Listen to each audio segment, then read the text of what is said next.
오늘은 이제 예수님의 제자 시리즈 세 번째 시간으로 가룟 유다에 대해서 함께 나눕니다. 우리가 지난 시간 그리고 지지난 시간에 걸쳐서 베드로에 대해서 함께 나누고 요한에 대해서 함께 나눴습니다. 우리가 보통 예수님의 제자 그리고 더 나아가서 예수님이 사용하신 사도 이렇게 이야기를 하면 그들은 뭔가 대단한 사람들이고 우리와는 성정이 다른 사람인 것처럼 생각을 많이 하게 됩니다. 하나님께 충분히 쓰일 만한 조건과 배경들을 갖추고 있는 사람이 하나님께 귀하게 쓰임을 받았다 이렇게 흔히 생각하곤 하는데요. 우리가 2시간에 걸쳐서 확인한 바와 같이 예수님의 제자들은 많은 부분 부족했고 연약했고 또 한 가지 많은 부분 흠잡을 만한 부분들이 있었지만 주님 안에서 하나님이 그들을 택하시고 이루어 가심에 하나님 안에서 제자가 되었고 또한 사도가 되었다는 사실을 우리가 확인했습니다. 아멘입니까? 그러니까 우리가 우리의 삶을 이제 우리가 좀 생각을 해볼 때 내가 하나님께 들어 쓰임받을 만한 것이 뭐가 있을까 고민을 하게 돼요. 그때 나는 이런 조건들이 좀 부족하고 연약해서 하나님께 쓰임받지 못할 거야 라고 생각하는 부분이 있다면 거꾸로 생각을 해볼 필요가 있다는 것이죠.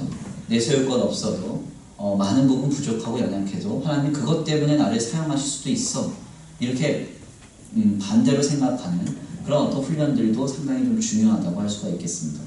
그래서 내 삶에 결핍되고 부족한 부분에 여러분들 상처받고 낙심하기보다는 이 모든 것을 바꾸시고 협력하셔서 선으로 이루어가신 하나님의 역사를 기대하시면서 하나님 앞에 귀하게 들어 쓰임받을 것을 소망하시기를 간절히 축원합니다. 오늘은 제자 시리즈 세 번째 시간으로 가룟 유다에 대해서 좀 나누겠습니다.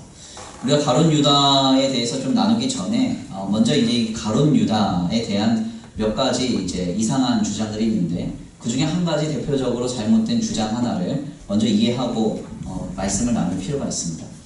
먼저 이제 소위 이제 지저스 크라이스트 슈퍼스타라고 하는 그 뮤지컬에서 말하는 주장인데요. 유다라는 인물, 이 인물이 예수님의 십자가 사역에 있어서 굉장히 중추적인 역할을 감당한 사람이다 이렇게 주장하는 것입니다. 그래서 지저스 크라이스트 슈퍼스타라는 이 세계적인 뮤지컬을 보면 여기서 이제 유다는 예수님을 십자가에 못 박히게 만드는 주역으로서 소위 예수님이 그리스도 되게 하시는데 아주 큰 역할을 감당한 사람으로 부각돼요. 그래서 이 유다가 굉장히 멋있게 나옵니다. 그래서 이제 지저스 크라이스트 슈퍼스타에서 주인공은 사실 예수님이 아니라 유다가 더 부각을 많이 받는 이제 주인공이라고 할 수가 있어요. 이러한 이제 그 이해는 매우 위험한 해석입니다. 왜냐하면 성경은 일관적으로 가룟 유다에 대해 매우 부정적으로 묘사하고 있기 때문에 그래요.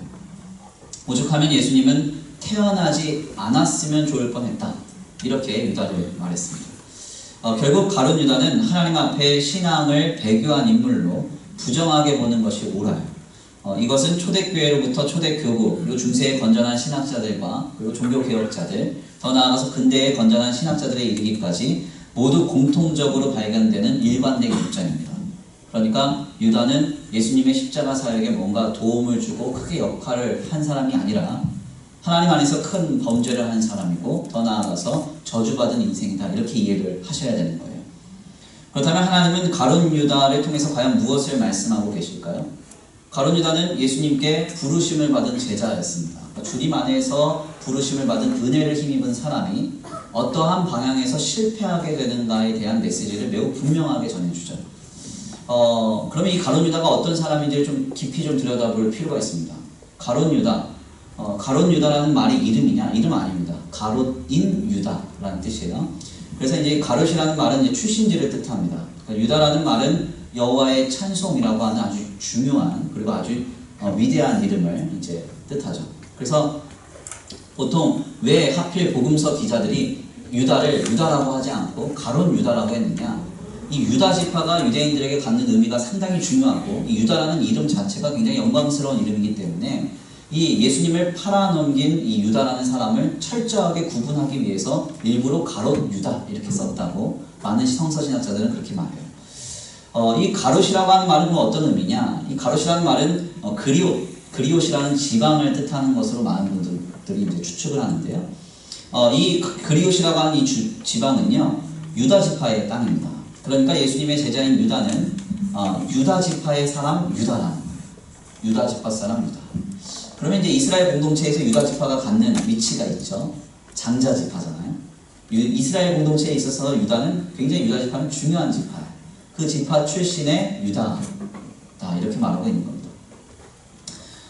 사실 이제 예수님의 제자 중에서 대다수는 갈릴리 지방 출신이었습니다. 소위 말하면 시골 천민들, 그리고 중요하지 않은 태생들을 가지고 있는 사람이었는데 굳이 이 유다에게 있어서는 가롯임이라고 하는 말이 붙죠. 즉 그의 출신과 태생이 매우 좋은 것임을 복음서는 분명하게 밝히는 것입니다. 또한 이 가롯 유다는 예수님의 제자들 중에 회계, 즉 돈을 맡은 자로서 증언이 됩니다. 돈을 누구한테 맡기나요? 네. 우리 교회 회계는 아무나 맡는 게 회계인가요? 네, 묵지도 않고 반응도 없으면 마음이 많이 어려운데요. 보통 어떤 집단이든 이 재무 회계 관리팀은 똑똑한 사람들이 해야 돼요. 맞나? 아니에요. 똑똑한 사람들이 해야 이게 수익 구조가 나오는 거 아니겠습니까? 그러니까 예수님의 제자들이 수익 산업을 했던 사람들이 아니잖아요. 3년 동안 동고동락하면서 또 여러 지방을 돌아다니면서 복음 사역하고 치유 사역하고 많은 일들을 감당하는데 돈이 없으면 어떡하겠습니까? 먹고 어떻게 살아요? 그리고 그 3년 동안의 생활을 어떻게 감당합니까? 결국 이 가롯 유다가 했던 일은 정말 예수님이 사역하는데 걱정 없이 그리고 힘들지 않게 뒤에서 돈을 주장하고 관리해가지고 이걸 가지고 3년 동안 예수님이 충분하게 사역할 수 있도록 도왔던 사람입니다. 이 돈을 맡았다는 것은 그러므로 이 유다라는 사람의 능력이 매우 출중한 사람임을 알 수가 있죠. 예수님이 특별히 장사를 했던 것도 아니고 뭐 이런 거 있잖아요. 지저스 상에 이래가지고 팔고 기념품 팔고 딱 병 낫게 하고 병 낫게 한 기름 팔고 뭐 이런 거 아니잖아요. 그랬나? 왜 분위기가 왜 이래요? 안 그랬단 말이에요. 그러니까 중요한 게 뭐냐면 결국은 예수님은 아무런 걱정 없이 복음 사역을 하시고 그 뒤에서 모든 지원과 모든 일이 순적하게 될 수 있도록 계산하고 추진했던 사람이 유다입니다. 굉장히 똑똑한 사람이라는 이야기예요. 더 나아가 이 유다가 제자들 사이에서 이야기를 하거나 어떤 비언어적인 행동을 보일 때 다른 여타의 주변 제자들이 그를 오해하거나 그와 다투는 장면이 단 한 번도 일어나지 않습니다. 이걸 보면 제자들이 유다는 다 인정을 했다는 겁니다. 하물며 예수님이 최후의 만찬에서 나와 함께 떡반죽 그릇에 손 넣는 자가 나를 팔 것이다. 그리고 뭐 나와 함께 어떤 질문을 하는 사람이 나를 팔 것이다. 뭐 이런 얘기를 했을 때 유다가 막 얘기를 하거든요. 근데 그때 성경의 증언을 보면 뭐라고 얘기하냐면 제자들이 이상히 여기지 않고 당연하게 이런 것 때문에 그렇게 생각했다. 이렇게 그냥 하면서 넘어가요. 즉 제자들이 가룟 유다는 인정했다는 겁니다. 쟤는 똑똑해요. 쟤는 신실해. 쟤는 예수님이 쓸만한 사람이야. 이렇게 인정할 만한 사람이 바로 가룟 유다였다는 것이죠. 결국 정리를 해보면 유다는 이름에서부터 드러나듯이 하나님께 찬송이 될 만한 자였습니다. 출신도 좋았고 똑똑했고 제자들 사이에 충분히 인정받았던 사람이었어요. 그런데 여기서 중요한 점은 바로 이러한 그가 예수님을 팔아넘기는 저주스러운 인생이 되었다는 것입니다. 대체 왜 이렇게 됐을까요? 이렇게 된 이유가 뭘까요?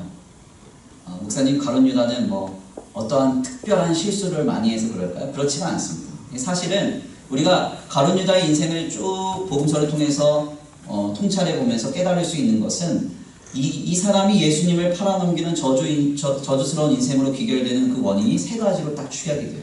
뭐냐면 첫 번째는 예수님의 말씀에 전혀 귀를 기울이지 않았다는 겁니다. 이 가룟 유다의 특징은 뭐냐면요. 예수님이 막 말씀을 하시는 데에서 그 말씀을 귀 기울여 듣지 않아요. 그리고 자기 생각으로만 가득 차 있습니다. 요한복음서 14장 말씀에 예수님이 보혜사 성령을 보내시는 사건을 말합니다. 보혜사 성령을 보내셔서 앞으로 이 보혜사를 통해서 내가 그리스도임을 증거하게 하시겠다. 막 그러면서 얘기를 하세요. 근데 갑자기 가룟 유다가 끼어들더니 이런 질문을 합니다. 뭐라고 얘기하냐면 예수님은 우리한테 보이셨는데 왜 사람들한테 그리스도로 보이시지 않습니까? 이런 얘기를. 이 질문이 이해가 되세요? 성령에 대한 이야기를 하고 예수님이 죽고 나서 승천하시고 보내실 보혜사 성령 사역을 이야기를 하는데 갑자기 그가 무슨 얘기를 하냐면 예수님은 우리 제자들한테는 다 보이셨는데 왜 저 세상 사람들한테는 그리스도로 나타내시지 않습니까? 이렇게 얘기해요. 이런 질문을 하는 사람을 두고 뭐라고 얘기를 해요? 말귀를 못 알아듣고 정신이 없는 애죠. 정신이 없는 애. 맥락하고 전혀 관계없는 질문을 하잖아요. 이 얘기는 그 생각에만 몰입되어 있다가 예수님이 막 말씀하시다가 잠깐 쉬니까 그 타이밍을 노려서 딱 얘기를 하는 거예요. 내가 하고 싶은 얘기만 하는 사람이죠. 더 나아가서 예수님이 나를 팔자가 나와 함께 떡반죽 그릇에 손 넣을 것이다 하는데 얘기 듣고 그냥 아무렇지도 않게 손을 갖다 댑니다. 예수님이 십자가에 달려 죽을 것을 예언하는 자리에서 예수님 팔 생각을 하고 있습니다. 이게 이제 가룟 유다의 모습이에요. 무슨 말인가? 주님의 말씀에 전혀 귀를 기울여 듣지 않는 사람이에요. 관계에 있어서 최악의 사람이 있어요. 관계를 가져요. 그게 뭐 이성관계든 아니면 어떤 친구와의 관계든 부모와의 자식 간의 관계도 마찬가지입니다. 최악의 관계가 뭐냐면 남의 말을 듣지 않는 사람 앞에는 사실 관계할 수가 없습니다. 남의 말을 듣지 않는 사람, 내 생각, 내 주장만 고집하는 사람, 이런 사람들은요 정말 관계를 깊이 맺기가 어려워요. 이런 사람들의 특징은 남이 이야기할 때도 가만히 자기 할 말만 생각하고 있다가 기회만 되면 내 얘기를 하는 거예요. 제가 먼저 한번 말씀드렸죠. 이렇게 모여가지고 딸기 얘기를 그렇게 하고 있어요. 재밌게. 갑자기 가만히 있다가 딱 조용해지니까 갑자기 수박 얘기로 확 기어. 그런 인간들이 있어. 근데 그 친구는 처음 왔을 때부터 수박 얘기 하고 싶었던 거야. 근데 기회를 안 주니까 못하고 꿍 하고 있다가 기회가 주어지니까 수박 얘기만. 그러고선 애들이 통감을 못하면 왜 내 통감을 못해주냐 이러면서 답답하게 여기고. 결국은 둘러보면 다른 사람들이 다 자기 답답하게 여기고 있는데 그것도 모르죠. 사실 이런 사람들은요 관계가 당연하게 깨집니다. 제가 이제 그래서 우리 청년들한테도 꼭 말씀을 드려요. 연애할 때 이런 사람은 만나면 안 돼요. 대화를 하는데 내 얘기만 해, 내 얘기만. 내 얘기 듣지도 않아. 막 얘기를 하고 있는데 들어주는 것 같다가 영 딴 얘기만 해. 이런 사람은요 절대 만나면 안 돼요. 연애할 때도 내 얘기 안 듣는데 결혼하면 어떻게 되는 줄 알아요? 결혼한 사람들한테 물어보세요. 결혼하면 아예 안 들어요, 아예 안 들어. 성경은요 매우 분명하게 이렇게 말씀하죠. 믿음은 들음에서 나고 들음은 그리스도의 말씀에서 난다. 아멘입니까? 들어야 돼요. 예수님의 말씀을 들어야 돼요. 주님의 말씀에 귀를 기울여야 돼요. 그래야 믿음이 생겨요. 듣지 않는데 어떻게 믿음이 생길 수 있어요? 내 생각, 내 고집, 내 판단에만 집중되어 있는데 뭐가 더 하나님 안에서 더 가까워지고 거룩해지고 신실해질 수가 있습니다. 안 된다는 겁니다. 가룟 유다는 바로 여기에서부터 실패한 겁니다. 예수님의 말씀을 청종하지 않으므로 그의 마음에 전혀 믿음이 자라지 못했어요. 주님이 십자가의 고난을 예언하시는 그 자리에서 오늘 본문 말씀이잖아요. 오늘 본문 말씀 요한복음 13장 1절 보니까 주님이 십자가의 고난을 예언하시는 그 장면에서 어떤 마귀가 가져다주는 생각, 예수님을 팔 생각을 하고 있는 거죠. 바로 이러한 우리의 삶에 바로 이러한 모습이 있다면 지금 당장 우리는 이 모습에서 돌아서야 됩니다. 예수님의 말씀에 귀 기울여야 되고요. 하나님의 말씀을 청종해야 됩니다. 주님의 말씀은 두 가지의 형태로 들려져요. 첫 번째는 66권의 성경, 기록된 말씀입니다. 여러분 성경책 얼마나 가까이 하세요? 성경책. 많은 책을 읽는 것 중요합니다. 네, 많은 책 읽는 것 중요해요. 저도 책 좋아해요. 네, 그 책 많이 읽습니다. 근데 중요한 점은 그런 책 읽는 것보다 더 중요하게 여기는 것은 바로 성경을 읽는 거죠. 하나님의 말씀을 가까이 하셔야 됩니다.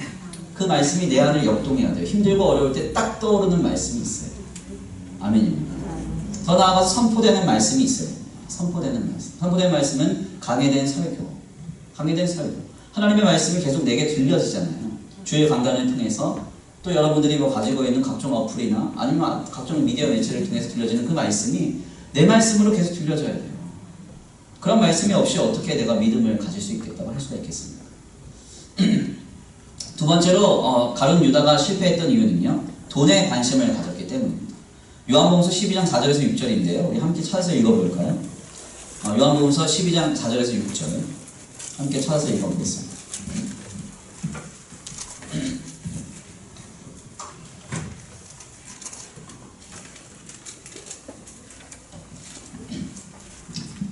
네, 함께 분독합니다. 시작.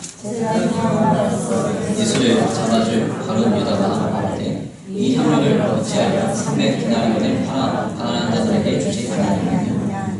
이렇게 말하면 가난한 자들을 생각함이 아니요 그는 도둑이라 돈괴를 받고 거기 넣는 것을 훔쳐감이라. 아멘.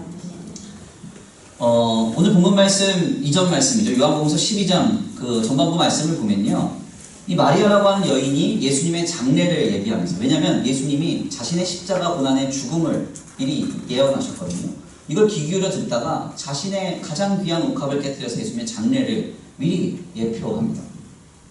이 현장에서 그런데 가룟 유다가 관심을 가졌던 것은 주님이 선포하신 십자가의 고난이나 죽음이나 아니면 지금 이 여인이 미리 예비하고 있는 장례의 현장이 아니라 그는 매우 명확하게도 돈에 관심을 가졌어요. 성경은 이 가룟 유다에 대해서 매우 단호하게 이렇게 선포하죠. 그는 도둑이라. 도둑이라. 돈에만 관심을 갖고 있었다. 리처드 포스터가 쓴 돈, 섹스, 권력이라는 책이 있습니다. 이 우리의 신앙을 무너뜨리는 3대 개념을 이야기하는 것인데요. 사실 이 책에서 가장 많은 부분을 할애하는 부분 중에 하나가 뭐냐면 돈이에요. 돈. 여러분, 돈이라고 하는 것은 사실은 인생을 세속적인 흐름에 빠지게 하는 것입니다. 그래서 교회도 초대교회로부터 오늘날까지 가장 위험한 우상이 뭐냐면 맘모니즘이에요. 네, 돈을 하나님으로 삼는 거. 그래서 돈이 막 풍성하면 하나님이 역사하시다고 생각하고 세상적인 크고 화려한 돈적인 물질적 성취가 있으면 그 사람에게는 하나님이 함께 하신다고 생각합니다. 그리고 그 속에서 그것을 통해 하나님 영광 받으신다고 생각합니다. 이게 굉장히 위험한 우상입니다. 물질의 마음이 사로잡힌 사람은 그 어떤 것도 들리지 않고 보이지 않고 그의 심령에 아무것도 들어오지 않아요. 오직 돈밖에 모릅니다. 돈밖에. 그렇죠? 여러분, 성도가 위대한 이유는요, 물질적 가치를 삶의 중요한 표준으로 삼지 않기 때문이겠어요. 아멘입니까? 교회가 한스킹이 뭐라고 얘기해요? 한 영혼을 살릴 수 있으면 모든 것을 내어줄 태세를 갖춘 곳이 교회다. 이 말은 어떤 헌신과 어떤 희생과 어떤 소위 말하면 손해를 보고서라도 한 영혼 살릴 수 있다면 모든 걸 하겠다. 이런 자세와 태세를 갖춘 데가 교회랍니다. 교회는 장소나 건물이 아니죠. 납니다. 나. 예수를 그리스도로 믿는 내가 그런 태세를 갖추고 있어야 된다는 거죠. 그래서 세상이 감히 우러러보는 거예요. 위대하잖아요. 네. 물질적인 가치를 초월하는 세상의 공간이 어디 있습니까? 없죠. 그렇지만 교회는 물질적인 가치의 삶의 표준을 정하지 않고 하나님이 기뻐하시는 영혼과 생명 살리는데 모든 걸 몰입하는 거죠. 가룟 유다가 실패했던 이유가 바로 여기에 있습니다. 돈, 오직 돈에 마음이 집중되어 있었어요. 그러다 보니까 그의 신앙과 가치관이 다 세속적으로 흘러갔죠. 결국 예수님이 그리스도이심이 확실하게 드러나지 않으니까 예수님을 대제사장에게 돈을 받고 팔아버리는 일을 감당합니다. 세 번째로 가룟 유다가 실패했던 이유는요, 현세중심적 사고관을 가지고 있었다는 겁니다. 이 현세중심적 사고관을 갖고 있는 가룟 유다의 모습은요, 언제 확인이 되느냐? 대제사장 무리에게 예수님을 판 다음에 그가 후회하고 자살하는 장면에서 보여져요. 가룟 유다가 왜 자살을 했을까요? 오늘의 삶이 전부라고 생각했기 때문에 자살을 한 겁니다. 진리인 기독신앙에서 우리는 현재의 삶뿐 아니라 훗날 예수 그리스도를 통하여 이루실 영원한 하나님의 나라의 삶이 있음을 우리는 믿습니다. 아멘입니까? 그래서 지금의 현실이 고단하고 어렵고 버겁다 할지라도 끝끝내 믿음으로 신앙으로 우리는 살아가야 돼요. 왜요? 결국 하나님의 영원한 나라에서 살아가는 영생의 삶이 보장되어 있기 때문에. 만약에 진정 가룟 유다가 현세중심적 사고관이 없었다면 그는 예수님을 판 것을 후회하고 자살할 것이 아니라 후회하고 회개하여서 더욱 참된 성도로서의 삶을 살아가기로 결단했어야 했습니다. 그런데 그에게는 작금의 현실이 전부라고 생각되었기 때문에 부활을 믿고 바라지 못했기 때문에 결국 스스로 목숨을 끊어버린 것이죠. 오늘날에도 신앙이 있다고 하면서 지금의 현실만이 전부라고 생각하는 사람들이 있습니다. 그러나 아니죠. 아무리 절망스러운 순간이라도 결코 포기하지 말아야 합니다. 아멘입니까? 왜냐면 우리에게는 영원한 나라가 있거든요. 영원히 하나님 함께 하시는 영원한 나라, 부활의 소망이 있거든요. 그것을 믿음으로 바라고 신앙하면서 오늘을 견뎌내야 하는 것입니다. 결국 유다의 실패는 예수님의 말씀을 청종하지 않고 늘 돈에 관심을 가지며 현세 중심적인 세계관에 빠져 있음으로 생긴 일이었습니다. 이에 대한 결과는 매우 참담했어요. 누가복음서 22장과 요한복음서 13장을 보면 무교절의 마귀가 유다에게 예수님을 팔 생각을 넣어주자 이것을 친히 받아들이고 자신 안에서 계획하여 실행합니다. 무슨 이야기인가? 이 가룟 유다가 악한 영이 생각을 넣어줄 때 그냥 그대로 끌려가는 인생이 됐다. 저항할 힘도 없고 아무런 신앙도 없었다는 것이죠. 성도라 할지라도 그의 심령에 예수님의 말씀이 없고 늘 물질적인 가치에만 관심을 갖고 오늘의 현실이 전부라고 생각하는 그런 세계관 속에 산다면 죄송한 이야기지만 우리는 마귀의 밥이 될 수밖에 없어요. 여러분들 안에서 그냥 막 놀아나 할 거예요. 악한 마귀는 여러분 창조의 능력이 없습니다. 성경을 보면 어떻게 해요? 생각을 넣어주죠. 생각을. 그래서 아담과 하와를 미혹할 때 하와에게 어떻게 해요? 물어보잖아요. 저거 진짜 먹으면 하나님 죽는다고 했어? 이렇게. 네, 저만 봤나요? 창세기에서 안 봤어요? 한 3장만 넘기면 나오는 얘기인데. 그쵸? 생각을 하게 만들어요. 그리고 그 생각에 생각을 꼬리를 물게 만들고 결국 의심과 미혹이 가득한 생각으로 그를 완전 독차지해요.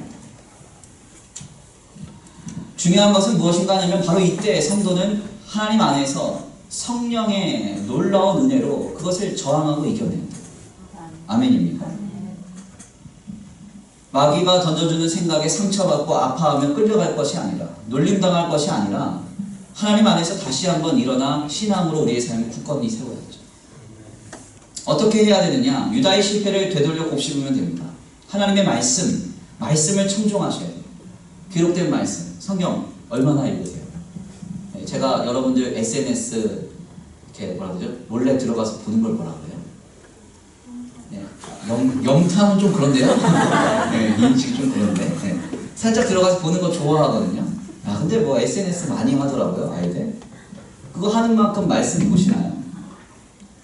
예, 하나님의 말씀 계속 여러분 읽으셔야 됩니다. 예, 읽고 그거 붙들고 사셔야 돼요. 그리고 말씀, 선포된 말씀이 있어요. 계속 들어야 돼요. 계속 들어야 됩니다. 아멘입니까? 우리 교회 홈페이지 들어가면 계속 들을 수 있어요. 예. 여러분 말씀은 귀에 계속 달고 사셔야 돼요. 여기 있는 김 목사도 제가 전한 말씀이지만 집에 가면 계속 들어요. 그럼 저희 아내가 지독하다고요. 지독하다.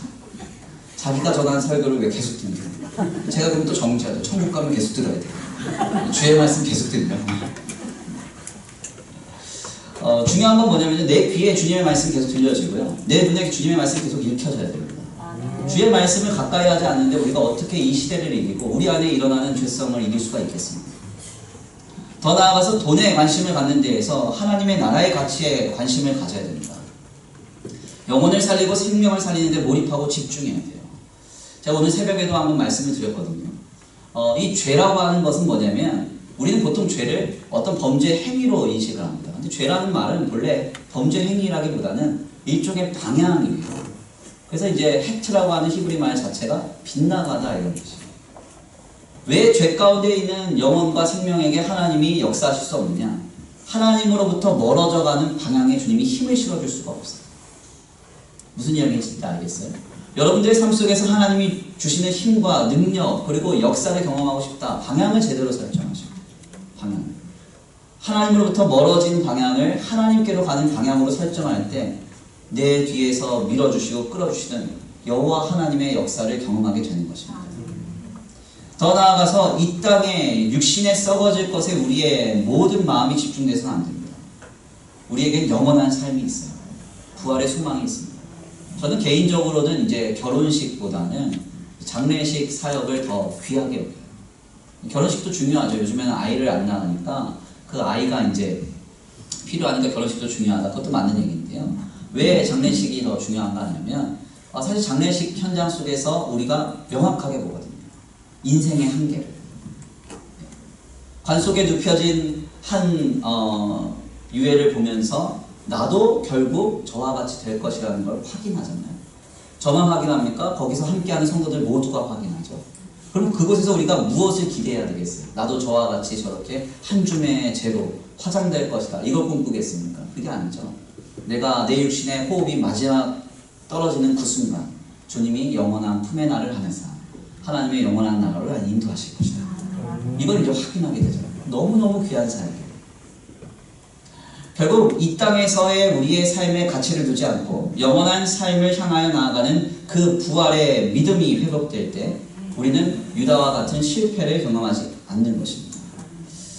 오늘 귀한 말씀을 좀 정리하겠습니다. 우리 제자들 잘 나눴습니다. 베드로도 나눴고요. 요한도 나눴습니다.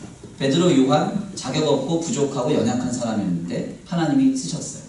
가룟 유다 인정할 만한 건 많고 존중받을 만한 건 많고 또 출신도 좋았는데 하나님께 버림을 받았습니다. 결국 하나님이 쓰시는 것은 네가 금그릇이냐 은그릇이냐 이거 보고 쓰시는 건 아니죠. 하나님 보시기에 합당한 그릇 쓰시는 겁니다. 하나님 안에서 우리는 지금 그러므로 유다의 실패를 돌려보면서 우리의 조건, 우리의 상황, 형편을 보며 하나님께 어떻게 쓰임받을 것인가 생각할 것이 아니라 늘 하나님의 말씀을 가까이 하며 하나님의 나라의 가치를 붙들고 부활의 소망을 가지고 이 땅에 살 것을 결단해야 할 줄 믿습니다. 그러한 신앙 가운데 하나님이 우리를 귀하게 들어 사용하실 줄 믿습니다. 우리 이 시간 귀한 말씀 붙들고 함께 기도 올려드리겠는데요. 다 같이 이 시간 함께 기도하겠습니다. 찬양의 가사를 생각하시면서 함께 기도할게요. 성령 하나님 나를 만지소서.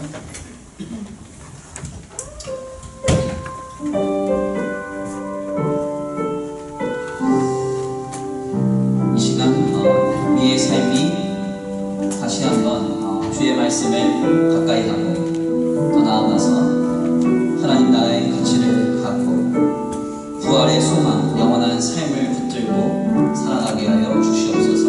우리 이 시간 다 같이 그 말씀 붙들고 함께 기도드립니다. 성령 하나님, 나를 만지소서. 상하고 깨어져 지친 나를 새롭게 하소서.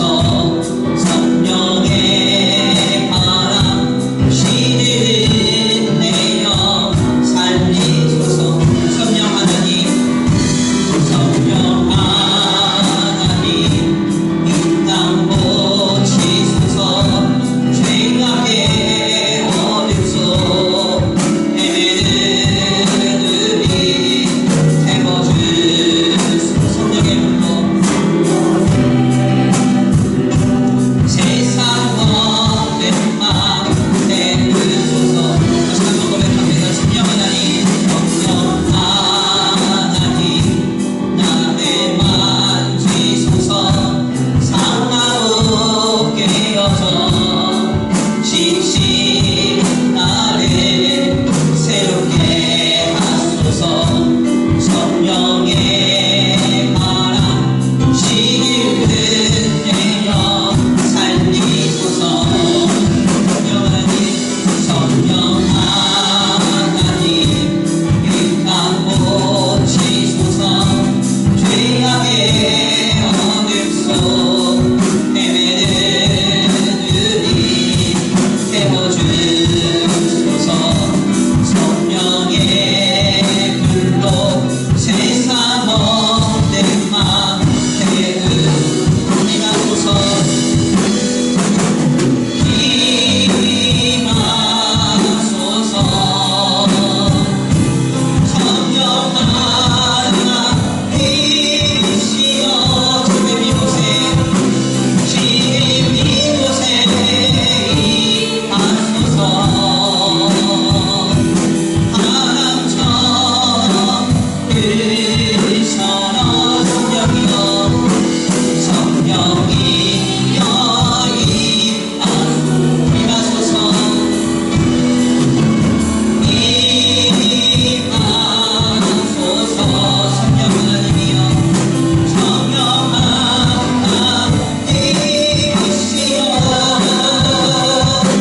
지금 이곳에 임하소서.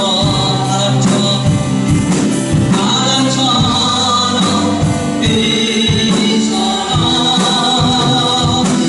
성령이여 임하소서. 우리 이 시간 기도합니다. 하나님, 가룟 유다는 하나님께 부르심을 받았지만 주님의 말씀을 청종하지 않고 하나님 앞에 겸손히 머리 숙여 물질에 관심을 갖지 않으며 오직 돈의 마음이 사로잡혀 있는 그 상태로 나아갔습니다. 하나님, 이 시간 우리도 가룟 유다와 같이 실패하지 아니하고 온전히 믿음으로 신앙으로 살아가기를 원합니다. 하나님, 내 마음과 내 생각을 집중하여 주셔서 주의 말씀을 청종하게 하시고 하나님 나라의 가치를 붙들게 하시고 영원한 삶, 부활의 소망을 가지고 오늘의 삶을 살게 하여 주시옵소서. 우리 이 시간 결단하시면서 귀한 말씀 붙들고 기도 올려드립니다. 주여 한번 기도합니다. 주여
은혜가 많으신 하나님 감사합니다. 오늘 귀한 시간, 귀한 말씀을 통하여서 가룟 유다의 실패를 보게 하시고 다시 한번 우리의 신앙과 삶을 돌아보게 하시니 감사합니다. 하나님 그렇습니다. 우리의 삶이 주의 말씀에 청종하지 않고 우리의 관심이 오직 물질적인 가치에만 몰입되어 있으며 현세적인 사고관을 가지고 우리의 삶을 영위할 때 우리는 가룟 유다와 같이 실패할 수밖에 없습니다.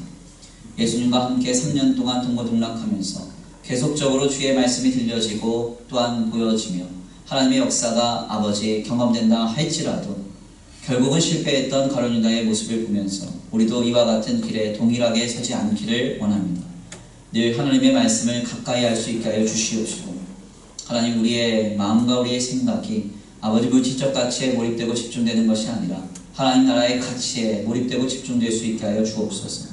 더 나아가 하나님 우리의 삶의 아버지 현장이 아버지 눈에 보이는 이 현장이 전부가 아니라 결국 영원한 하나님의 나라와 부활의 역사가 있음을 기억하게 하시고 그날을 소망하면서 오늘의 삶을 아름답게 살아낼 수 있도록 주님 역사하여 주시옵소서. 오늘 귀한 예배 가운데 나와 주님 앞에 예배하고 돌아가는 발걸음 안전히 거하게 하여 주시옵시고 한 주간 세상 속에서 살아가면서 세상을 닮아가지 않도록 비그리스도인들의 모습과 같이 우리의 삶이 변질되거나 따라가는 일이 없도록 주님 붙들어 주시옵시고 주님 간절히 원하옵기는 아버지 늘 주님의 말씀을 우리의 삶의 기준과 표대 삼아 하나님 나라의 가치를 붙들고 아름답게 삶을 영위케 하여 주시옵소서. 도우시고 인도하시며 함께 하실 줄 믿고 감사함을 올려드리오며 사랑과 은혜가 많으신 우리 주 예수 그리스도의 이름으로 감사하며 기도 올려드립니다. 이제는 우리 주 예수 그리스도의 은혜와 성부 하나님의 극진하신 사랑하심과 성령 하나님의 내주 교통하심이 오늘 귀한 자리에 나와 주님 앞에 가룟 유다와 같이 실패하지 아니하고 늘 하나님의 말씀을 가까이 하며 주님 나라의 가치를 붙들고 부활의 소망을 가지고 살아가기로 결단하는 모든 성도들 머리 위에 이제로부터 영원토록 함께 있을지어다. 아멘.